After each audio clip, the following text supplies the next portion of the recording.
আলাইকুম। এই যে দেখেন ছোট্ট ঘুঘুর বাচ্চাটা, যে পাখির মাটা বললাম যে ডিম পেড়ে ফেলেছে, আবার এটা হচ্ছে সেই পাখির বাচ্চাটা। মাশাআল্লাহ বড় হয়ে গেছে, এখন একা একা খাওয়া শিখে ফেলেছে, সে কারণে আমি আলাদা করে ফেলেছি। এরই মধ্যে তার মাও ডিম পেড়ে ফেলেছে। আর আরেকটা পাখি আছে সাথে, কোথায় গেল পাখিটাকে দেখতে পাচ্ছি না। ওই যে, ওয়াও, পানি টানি ছিটে দিয়ে একেবারে যাতা করে দিচ্ছে। আমার মোবাইলের গ্লাস, ক্যামেরা সব নষ্ট করে দিয়েছে। আবার ফিরে এসেছি, দুঃখিত। একদম পানির ছিটে দিয়ে আমার ভিডিও নষ্ট করে দিয়েছিল। খুব ভয় পাচ্ছে হয়তো।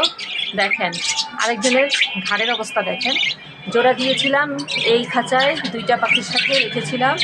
কে যে তার ঘাড়ের চামড়া ছিঁড়ে নিয়েছে বুঝতে পারছি না, সে কারণে তাড়াতাড়ি আলাদা করে দিয়েছি। বেচারার ঘাড়ের লোম একেবারে সব ছিঁড়ে নিয়েছে। দেখেন, দেখতে পাচ্ছেন, ঘাড় নিচু করে বসে আছে। এমনি কোনো জখম হয়নি, জাস্ট একটু লোমগুলো ছিঁড়ে নিয়েছে। আশা করছি কিছুদিনের মধ্যে লোমগুলো আবার উঠে যাবে, পাখিটা আবার আগের মতো সুস্থ হয়ে উঠবে। আজকে ভিডিও এখানে শেষ করব। আল্লাহ হাফেজ।